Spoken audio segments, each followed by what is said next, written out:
ಒಬ್ಬ ಭಿಕ್ಷುಕ ಇದ್ದ. ಅವನ ಕೆಲಸ ಏನು, ಪಾಪ ಭಿಕ್ಷೆ ಬೇಡೋದು, ಆ ಬಂದ ಭಿಕ್ಷೆಯಲ್ಲಿ ಜೀವನ ನಡೆಸೋದು. ಒಂದು ದಿನ ಭಿಕ್ಷೆಗೆ ಹೊರಡೋ ಮುಂಚೆ ಅವನ ಜೋಳಿಗೆ ಇತ್ತಲ್ಲ, ಆ ಜೋಳಿಗೆ ಖಾಲಿ ಖಾಲಿ ಇತ್ತು. ಅವನಿಗೇನೊಂದು ಯೋಚನೆ ಬಂತು. ಏನು ಅಲ್ಲ, ಖಾಲಿ ಜೋಳಿಗೆ ತಗೊಂಡು ಹೋದರೆ ಯಾರೂ ಭಿಕ್ಷೆ ಹಾಕದೇ ಇರ್ಬೋದು. ಯಾಕಂದರೆ ಯಾರೂ ಹಾಕಿಲ್ಲ, ನಾವು ಯಾಕೆ ಹಾಕೋಣ ಬಿಡಿ ಅಂತ ಭಿಕ್ಷೆ ಹಾಕದೇ ಇರ್ಬೋದು. ಒಂದು ಕೆಲಸ ಮಾಡೋಣ, ನಾನೇ ಒಂದು ಹಿಡಿ ಗೋಧುವೆ ಕಾಳುಗಳನ್ನು ಹಾಕ್ಕೊಂಡು ಹೋಗೋಣ, ಆಮೇಲೆ ಜೋಳಿಗೆ ತುಂಬುತ್ತೆ ಎಂದುಕೊಂಡು ಯೋಚನೆ ಮಾಡಿದ. ಯಾಕಂದರೆ ಹೋಗ್ಬೇಕಾದ್ರೆ ಖಾಲಿ ಇದ್ದ ಜೋಳಿಗೆ ಬರಬೇಕಾದ್ರೂ ಖಾಲಿ ಇದ್ದು ಬಿಟ್ರೆ ಏನು ಕತೆ. ಇಲ್ಲ ಹಂಗಾಗಬಾರ್ದು ಅಂತ ಅವನೇ ಒಂದು ಹಿಡಿ ಗೋಧುವೆ ಕಾಳುಗಳನ್ನು ತಗೊಂಡು ಆ ಜೋಳಿಗೆ ಒಳಗಡೆ ಹಾಕ್ಕೊಂಡು ಊರು ತುಂಬ ಭಿಕ್ಷೆ ಬೇಡ್ತಾ ಹೊರಟ. ರಸ್ತೆಯಲ್ಲಿ ಸಿಕ್ಕವ್ರನ್ನೆಲ್ಲ ಭಿಕ್ಷೆ ಕೇಳ್ತಾ ಇದ್ದಾನೆ. ಹಾಗೆ ಹೋಗ್ತಾ ಅವನಿಗೆ ಆ ಊರಿನ ರಾಜನೇ ಸಿಕ್ಕಿಬಿಡ್ತಾನೆ. ಆ ಪ್ರಾಂತ್ಯದ ಆ ಊರಿನ ರಾಜ ಎದುರುಗಡೆ ಸಿಕ್ಬಿಡ್ತಾನೆ. ಪಾಪ ಆ ರಾಜ ಭಾಳ ಒಳ್ಳೆಯವನು, ಏನೋ ದೇವರು ಬಂದಂಗೆ ಬಂದ. ಭಿಕ್ಷುಕನಿಗೆ ಬಹಳ ಖುಷಿಯಾಗೋಯ್ತು. ಯಪ್ಪ, ರಾಜನೇ ಸಿಕ್ಕ, ಸರಿಯಾದ ಭಿಕ್ಷೆ ಆಗ್ತಾನೆ, ಭಾಳ ದೊಡ್ಡ ಮಟ್ಟಕ್ಕೆ ಭಿಕ್ಷೆ ಆಗ್ತಾನೆ ಅಂದುಕೊಂಡು ಆ ರಾಜನ ಮುಂದೆ ಭಿಕ್ಷೆ ಬೇಡಿಕೊಂಡು ತನ್ನ ಜೋಳಿಗೆಯನ್ನು ಹಿಡಿತಾನೆ ಈ ಭಿಕ್ಷುಕ. ಆ ರಾಜ ಭಾಳ ಒಳ್ಳೆಯವನು. ಪಾಪ ಅವನೇ ಏನು ಹೇಳ್ತಾನೆ, ನೋಡಪ್ಪ, ಇಷ್ಟು ದಿನ ನಾನು ಮೊದಲು ಭಿಕ್ಷೆ ಆಗ್ತಾ ಇದ್ದೆ, ನೀನು ಕೇಳಿದ ತಕ್ಷಣ ನಾನು ಮೊದಲು ಭಿಕ್ಷೆ ಆಗ್ತಾ ಇದ್ದೆ. ಈಗ ಒಂದು ಕೆಲಸ ಮಾಡೋಣ, ನೀನು ಮೊದಲು ನನಗೇನಾದರೂ ಕೊಡು, ಆಮೇಲೆ ನಾನು ಭಿಕ್ಷೆ ಆಗ್ತೀನಿ, ನೀನು ನನಗೇನಾದರೂ ಕೊಡು ಅಂತ ರಾಜ ಕೇಳ್ತಾನೆ. ಭಿಕ್ಷುಕನಿಗೆ ಧರ್ಮ ಸಂಕಟ. ಯಾಕಂದರೆ ಅವನಿಗೆ ಮನಸ್ಸೇ ಇಲ್ಲ ಕೊಡಲಿಕ್ಕೆ. ಯಾಕೆ? ಯಾವಾತ ಬರೀ ಪಡ್ಕೊಂಡೇ ಜೀವನ ಮಾಡಿದ್ದಾನೆ, ಅವನಿಗೆ ಕೊಡೋದೇ ಗೊತ್ತಿಲ್ಲ. ಅವನಿಗೆ ಬರೀ ಪಡ್ಕೊಳ್ಳೋದಷ್ಟೇ ಗೊತ್ತು, ಕೊಡೋದು ಗೊತ್ತಿಲ್ಲ. ರಾಜ ಕೇಳ್ತಿದ್ದಾನೆ, ನೀನೇನಾದರೂ ಮೊದಲು ಕೊಡು, ಆಮೇಲೆ ನಾನು ಕೊಡ್ತೀನಿ ಅಂತ. ಏನು ಮಾಡೋದಪ್ಪ, ವಿಧಿ ಇಲ್ಲ, ಏನಾದರೂ ಕೊಡಬೇಕಲ್ಲ. ಈ ಮನೆಯಿಂದ ಜೋಳಿಗೆ ಒಳಗಡೆ ಒಂದು ಹಿಡಿ ಗೋಧುವೆ ಕಾಳು ಹಾಕ್ಕೊಂಡು ಬಂದಿದ್ನಲ್ಲ, ಅದರಲ್ಲಿ 1-2 ಗೋಧುವೆ ಕಾಳನ್ನು ತೆಗೆದು ರಾಜನಿಗೆ ಕೊಡ್ತಾನೆ. ಜೀವನದಲ್ಲಿ ಮೊದಲನೇ ಬಾರಿ ಒಬ್ಬರಿಗೆ ಏನೋ ಕೊಟ್ಟಿದ್ದು ಈ ಭಿಕ್ಷುಕ. ಯಾಕಂದರೆ ಪ್ರತಿದಿನ ಬೇಡಿ ಈಸ್ಕೊಂಡಿದ್ದಷ್ಟೇ ಅವನಿಗೆ ರೂಢಿ ಇದ್ದಿದ್ದು, ಕೊಟ್ಟಿದ್ದು ರೂಢಿ ಇಲ್ಲ. ಏನೋ ಆ ರಾಜ ಕೇಳ್ತಾವನೇ, ಕೊಡದೆ ಇರೋಕ್ಕಾಗಲ್ಲ. ಒಲ್ಲದ ಮನಸ್ಸಿನಿಂದ ಅಷ್ಟೇನು ಇಷ್ಟ ಇಲ್ಲದೆ ಇದ್ರೂ ಕೂಡ ಜೋಳಿಗೆ ಒಳಗಡೆ ಕೈ ಹಾಕಿ 2 ಗೋಧಿ ಕಾಳುಗಳನ್ನು ತೆಗೆದು ರಾಜನಿಗೆ ಕೊಡ್ತಾನೆ. ಅದಾದ ನಂತರ ಪಾಪ ರಾಜ ಅವನ ಕೈಲಾದಷ್ಟು ಅಥವಾ ಒಳ್ಳೆ ದಿನಸಿ ಅಥವಾ ಧಾನ್ಯಗಳನ್ನು ಭಿಕ್ಷೆ ಹಾಕ್ತಾನೆ ಆ ರಾಜ. ಸರಿ, ರಾಜನ ಬಳಿ ಭಿಕ್ಷೆ ಬೇಡಿಯಾಗಿ ಅವನು ರಾಜ ಏನೋ ಸ್ವಲ್ಪ ಅವನ ಕೈಲಾದಷ್ಟು ಕೊಡ್ತಾನೆ. ಅದಾದ ನಂತರ ಊರು ತಿರುಗಿ ಜೋಳಿಗೆ ತುಂಬಿಸ್ಕೊಂಡು ಮನೆಗೆ ಬರ್ತಾನೆ. ಜೋಳಿಗೆ ತುಂಬ ಅವತ್ತೆಲ್ಲ ಧಾನ್ಯಗಳೇ. ಯಾಕಂದರೆ ಅವನು ಮೊದಲೇ ಗೋಧಿ ಕಾಳುಗಳನ್ನು ಹಾಕೊಂಡು ಹೋಗಿದ್ನಲ್ಲ. ಎಲ್ಲರೂ ಅಯ್ಯೋ ಏನೋ ಪಾಪ ಗೋಧುವೆ ಕಾಳುಗಳಿದ್ದಾವೆ, ಎಲ್ಲರೂ ಧಾನ್ಯಗಳನ್ನೇ ಹಾಕ್ತಿದ್ದಾರೆ, ನಾವು ಹಾಕೋಣ ಅಂದುಕೊಂಡು ರಾಗಿ ಕಾಳು, ಗೋಧುವೆ ಕಾಳು, ಅಕ್ಕಿ ಕಾಳು, ಹೀಗೆ ಧಾನ್ಯಗಳೇ ಇದ್ದು ಮನೆಗೆ ಬರ್ತಾನೆ. ಮಧ್ಯಾಹ್ನ ಆಗಿತ್ತು. ಸರಿ, ಜೋಳಿಗೆಯಲ್ಲಿ ಏನೇನಿದೆ ಅಂತ ಜೋಳಿಗೆಯನ್ನು ಒಂದು ಮೊರಕ್ಕೆ ಸುರಿತಾನೆ. ತಂದ ಭಿಕ್ಷೆಯನ್ನೆಲ್ಲ ಒಂದು ಮೊರಕ್ಕೆ ಸುರಿತಾನೆ. ಏನು ಆಶ್ಚರ್ಯ, ಅದರಲ್ಲಿ 2 ಧಾನ್ಯಗಳು ಚಿನ್ನದ ತುಂಡುಗಳಾಗಿದ್ದಾವೆ. ಆಶ್ಚರ್ಯ ಆಗೋಯ್ತು. ಅರೆ, ಇದೇನಿದು, ಇಷ್ಟು ಧಾನ್ಯ ಇದೆ, ಜೋಳಿಗೆ ಒಂದು ಅರ್ಧ ತುಂಬಿದೆ, ಭಿಕ್ಷೆ ಬೇಡಿಕೊಂಡು ಬಂದಿದ್ದಾನೆ, ಅದರಲ್ಲಿ 2 ಧಾನ್ಯಗಳು ಚಿನ್ನಗಳಾಗಿ ಬದಲಾಗಿದ್ದಾವೆ, ಚಿನ್ನದ ಹುಂಡೆಗಳಾಗಿ ಬದಲಾಗಿದ್ದಾವೆ.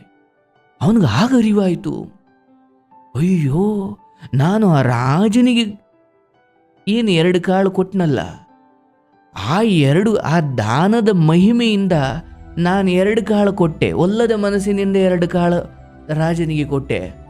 ಆ 2 ಕಾಳು ದಾನ ಮಾಡಿದ್ರಿಂದ ನನ್ನ ಜೋಳಿಗೆಯಲ್ಲಿ 2 ಚಿನ್ನದ ನಾಣ್ಯಗಳು ಅಥವಾ ಚಿನ್ನದ ತುಂಡುಗಳಿದ್ದಾವೆ. ಅಯ್ಯೋ ದೇವ, ಒಲ್ಲದ ಮನಸ್ಸಿನಿಂದ ಹಾಕಿದ 2 ದಾನ, 2 ಗೋಧುವೆ ಕಾಳಿನ ದಾನಗಳೇ ಇಷ್ಟು ಚಿನ್ನ ಆಗುವುದಾದರೆ, ನಾನು ತುಂಬ ಹೃದಯಪೂರ್ವಕವಾಗಿ ದಾನ ಮಾಡಿದರೆ ಇವತ್ತು ನನ್ನ ಬದುಕು ಎಲ್ಲೋ ಇರ್ತಿತ್ತಲ್ವೇ ಅಂದುಕೊಂಡು ಅವನು ಪಶ್ಚಾತ್ತಾಪ ಪಡ್ತಾನೆ. ಅಯ್ಯೋ, ನಾನು ಒಲ್ಲದ ಮನಸ್ಸಿನಿಂದ ದಾನ ಮಾಡಿದೆ, ತುಂಬ ಮನಸ್ಸಿನಿಂದ ನಾನು ನನ್ನ ಕೈಲಿ ಅಥವಾ ಅದರಲ್ಲಿದ್ದಷ್ಟು ನಾನು ದಾನ ಮಾಡಿದರೆ ಇವತ್ತು ಎಷ್ಟು ಚಿನ್ನ ಸಿಗ್ತಾ ಇತ್ತು.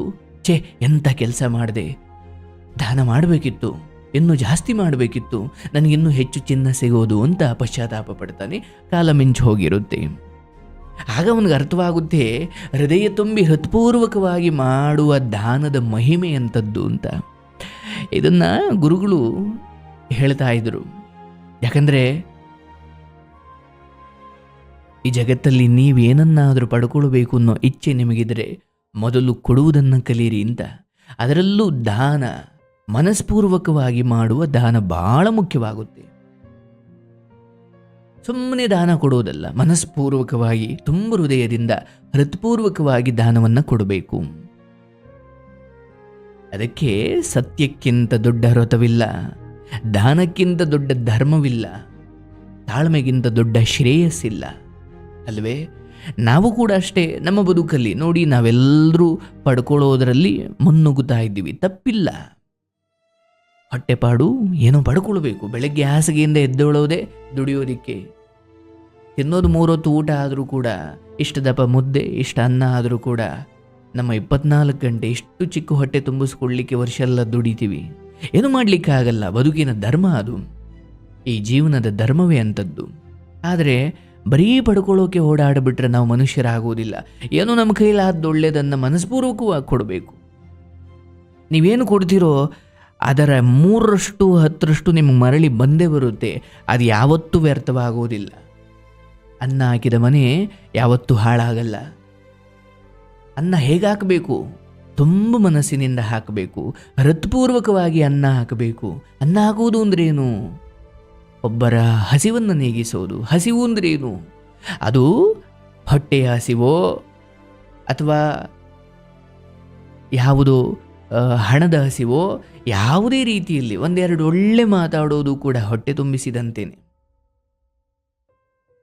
ಹಾಗಾಗಿ ಕಷ್ಟದಲ್ಲಿದ್ದಾಗ ಯಾರಾದರೂ ನಿಮ್ಮ ಕಣ್ಣು ಮುಂದೆ ಬಂದಾಗ ಅವ್ರಿಗೆ ಹೇಳು ಒಂದೆರಡು ಒಳ್ಳೆ ಮಾತು, ಹಸಿದುಕೊಂಡು ಬಂದವರಿಗೆ ಹಾಕುವ ಒಂದೆರಡು ತುತ್ತನ್ನ, ಜ್ಞಾನ ಅಂದುಕೊಂಡು ಬಂದವರಿಗೆ, ನೋವು ಯಾತನೆ ಸಂಕಟ ಅಂದುಕೊಂಡು ಬಂದವರಿಗೆ ಹೇಳುವ ಒಂದೆರಡು ಸಾಂತ್ವನದ ಮಾತುಗಳು. ಆ ಮನೆ ಯಾವತ್ತೂ ಹಾಳಾಗೋದಿಲ್ಲ. ಹಾಗಾಗಿ ಒಳ್ಳೆತನವನ್ನು ಯಾವತ್ತೂ ಅನುಮಾನಿಸಬೇಡಿ. ಒಳ್ಳೆತನ ಅನ್ನುವುದು ಯಾವತ್ತಿಗೂ ನಿಮಗೆ ಫಲವನ್ನು ಕೊಟ್ಟೇ ಕೊಡುತ್ತೆ. ಆದರೆ ಅರ್ಥವಿಲ್ಲದ ಒಳ್ಳೆಯತನ ಬಹಳ ದುರಂತ. ಒಳ್ಳೆಯತನ ಅಂದರೆ ಎಲ್ಲರೂ ಕಲ್ಲು ಹೊಡಿತಾ ಇದ್ರು ಸುಮ್ಮನೆ ನಿಂತ್ಕೊಳ್ಳಿ ಅಂತ ಅಲ್ಲ, ಅಥವಾ ಯಾರಾದರೂ ಕುತ್ತಿಗೆ ಇಸ್ಕೋಕೆ ಬಂದರೆ ಸುಮ್ಮನಿರಿ ಅಂತ ಅಲ್ಲ, ಕಪಾಳು ಕೊಡಿಯೋಕೆ ಬಂದರೆ ಸುಮ್ಮನಿರಿ ಅಂತ ಅಲ್ಲ. ನಿಮ್ಮಿಂದ ಯಾರಿಗೂ ಅನ್ಯಾಯ ಆಗೋಕ್ಕೂ ಆಗಬಾರ್ದು, ನಿಮ್ಮಿಂದ ಯಾರಿಗೂ ಅನ್ಯಾಯ ಆಗಬಾರ್ದು. ಆದರೆ ಇನ್ನೊಬ್ಬರಿಂದ ನನಗೆ ಅನ್ಯಾಯ ಆಗಲಿಕ್ಕೂ ನಾನು ಬಿಡಬಾರ್ದು, ಅದು ಒಳ್ಳೆತನ. ನಾವು ತುಂಬ ಸಾರಿ ಏನು ಮಾಡಿಬಿಡ್ತೀವಿ, ನಾವು ಯಾರಿಗೂ ಅನ್ಯಾಯ ಮಾಡಬಾರ್ದು ಅನ್ನೋದು ಹೌದು. ಆದರೆ ಇನ್ನೊಬ್ಬರು ನಮ್ಮ ಜುಟ್ಟಿಡ್ಕೊಂಡು ಎಳೆದಾಡ್ದವ್ರೆ ಅಂದರೂ ಕೂಡ ರಾಮ ರಾಮ ರಾಮ ಅನ್ನೋಕ್ಕಾಗುತ್ತಾ? ಇಲ್ಲ. ಅಂತ ಶ್ರೀರಾಮಚಂದ್ರ ಕೂಡ ತನ್ನ ಪತ್ನಿಯಾದ ಸೀತಾದೇವಿಯನ್ನು ರಾವಣ ಅಪಹರಣ ಮಾಡಿದಾಗ ಅಯ್ಯೋ ಬಿಡಪ್ಪ ಹಿಂಸೆ ಯಾಕೆ ಅಂತ ಸುಮ್ಮನೆ ಆದ್ನ? ಇಲ್ಲ. ರಾವಣನನ್ನು ಹುಡುಕಿ ಸಮುದ್ರಕ್ಕೆ ಸೇತುವೆ ಕಟ್ಟಿ ಕಪಿಗಳ ನೆರವನ್ನು ಪಡೆದು ಅಲ್ಲಿ ಹೋಗಿ ಲಂಕೆಯನ್ನೇ ಸರ್ವನಾಶ ಮಾಡಿದ್ದನ್ನ ಹಿಂಸೆ ಅನ್ನೋದಾದರೆ ರಾಮ ಹೇಗೆ ಒಳ್ಳೆಯವರಾಗ್ತಾರೆ? ಒಳ್ಳೆತನ ಅನ್ನೋದು ಅನ್ಯಾಯವನ್ನು ಸಹಿಸಿಕೊಳ್ಳುವುದು ಅಂತ ಅಲ್ಲ. ಓಹೋ ಅಲ್ಲೇನಾದರೂ ನಡೀತಾ ಇರಲಿ, ನಾನು ಸುಮ್ಮನಿರಬೇಕು ಯಾಕಂದರೆ ನಾನು ಒಳ್ಳೆಯವನು, ಅದು ಒಳ್ಳೆತನ ಅಲ್ಲ. ಇನ್ನೊಬ್ಬರಿಂದ ನಿಮಗೆ ಅನ್ಯಾಯ ಆಗಬಾರ್ದು ಅನ್ನೋದು ಎಷ್ಟು ಸತ್ಯವೋ, ಇನ್ನೊಬ್ಬರಿಂದ ನಿಮ್ಮ ಸ್ವಾಭಿಮಾನಕ್ಕೆ, ನಿಮ್ಮ ದುಡಿಮೆಗೆ, ನಿಮ್ಮ ಜೀವಕ್ಕೆ ಕುತ್ತು ಬಂದಾಗ ಅವರನ್ನು ದಮನ ಮಾಡೋದು, ಅವರನ್ನು ನಾಶ ಮಾಡೋದು, ಅಥವಾ ಅವರನ್ನು ತಲೆಯಿಂದ ತೆಗೆದುಹಾಕುವುದು, ಅಥವಾ ನಿಮ್ಮ ಆ ಜಾಗದಿಂದ ಅವರನ್ನು ದೂರ ಕಳಿಸೋದು, ಅಥವಾ ಅವರ ಜಾಗದಿಂದ ನೀವು ದೂರ ಬರೋದು, ಇದು ಬಹಳ ಮುಖ್ಯ.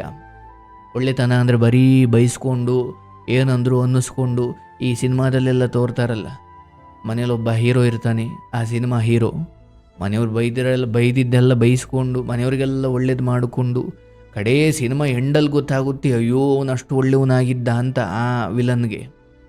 ಜೀವನ ಹಾಗಿಲ್ಲ. ನೀವು ಯಾರಿಗೂ ಅನ್ಯಾಯ ಮಾಡಬೇಡಿ, ಮತ್ತು ನಿಮ್ಮಿಂದ ಯಾರಿಗೂ ಅನ್ಯಾಯ ಆಗ್ಲಿಕ್ಕೆ ಬಿಡಬೇಡಿ.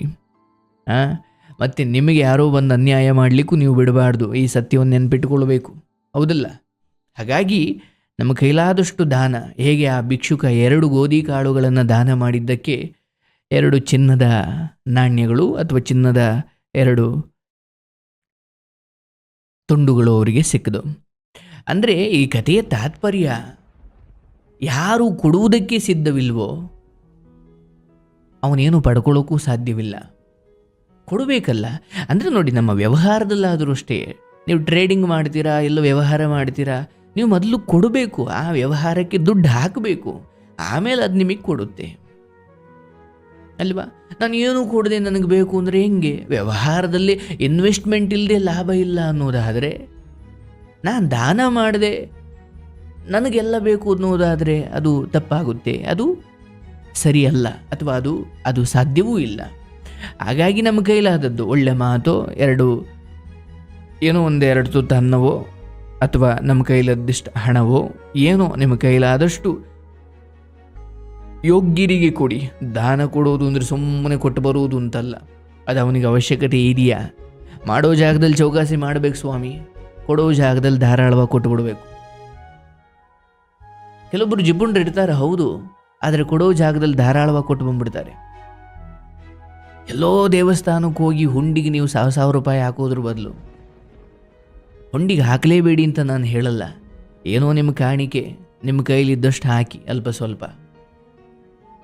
ಆದರೆ ಈ ಸನಾತನ ಧರ್ಮ ಸಾರುತ್ತೆ, ಹಸಿದವರ ಹೊಟ್ಟೆ ತುಂಬಿಸುವುದು ದೇವರ ಗರ್ಭಗುಡಿಗೆ ಅಥವಾ ದೇವರ ಹುಂಡಿಗೆ ಹಾಕುವ ಹಣಕ್ಕೆ ಏನು ಪುಣ್ಯ ಬರುತ್ತೆ ಅನ್ನೋದಾದರೆ ಅದರ 1000 ಪಟ್ಟು ಪುಣ್ಯ ಹೊರಗಡೆ ಒಬ್ಬ ಹಸಿದವನಿಗೆ ನೀಡುವ ಅನ್ನದಾನ, ಅಥವಾ ಯಾವುದೋ ವಿದ್ಯಾರ್ಥಿಗೆ ಅವರು ಓದಲಿಕ್ಕೆ ಮಾಡುವ ಚಿಕ್ಕ ಪುಟ್ಟ ಜಾಮಿಟ್ರಿ ಕೊಡಿಸೋದ್ರಿಂದ ಹಿಡಿದು 2 ಪುಸ್ತಕ ಕೊಡಿಸೋದ್ರಿಂದ ಹಿಡಿದು ಅಲ್ಲಿಂದ ಶುರುವಾಗುತ್ತೆ ನಿಜವಾದ ಧರ್ಮ.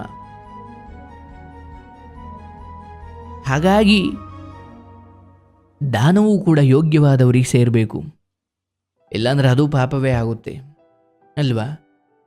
ನೀವು ಒಬ್ಬರನ್ನು ಕರೆದು ಆಶ್ರಯ ಕೊಟ್ಟಿದ್ದ ಹೌದು, ಆದರೆ ನೀವು ಯಾರಿಗೆ ಆಶ್ರಯ ಕೊಟ್ಟರೋ ಅವನೊಬ್ಬ ಉಗ್ರಗಾಮಿ, ಅವನಿಂದ ತುಂಬ ಜನರ ಜೀವ ಹೋಗಿದೆ ಅನ್ನೋದಾದರೆ ಆ ಉಗ್ರಗಾಮಿಗೆ ಆಶ್ರಯ ಕೊಟ್ಟಿದ್ದರಿಂದ ನೀವು ಪಾಪಿನೇ ಆದ್ರಿ. ಅಯ್ಯೋ, ನಾನು ಆಶ್ರಯ ಕೊಟ್ಟೆ, ನಾನು ಧರ್ಮದ ದೃಷ್ಟಿಯಲ್ಲಿ ನಾನು ಒಬ್ಬರಿಗೆ ಜಾಗ ಕೊಟ್ಟೆ, ಅದು ಧರ್ಮ ಅಲ್ವೇ, ಅದು ಪುಣ್ಯ ಅಲ್ವೇ? ಮೇಲ್ನೋಟಕ್ಕೆ ಅದು ಪುಣ್ಯದ ಥರ ಕಂಡ್ರು, ಯಾವಾತನಿಗೆ ನೀವು ಆಶ್ರಯ ಕೊಟ್ರಿ ಅನ್ನೋದು ಬಹಳ ಮುಖ್ಯ ಅಲ್ವಾ.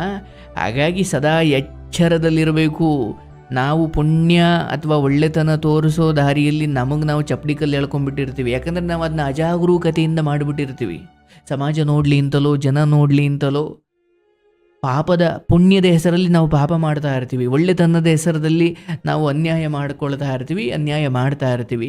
ಹಾಗಾಗಿ ಸದಾ ಎಚ್ಚರದಲ್ಲಿರಬೇಕು ಅಂತ ದೊಡ್ಡವರು ಹೇಳ್ತಾರೆ. ಇದು ಬಹಳ ಮುಖ್ಯವಾದ ಸಂದೇಶ.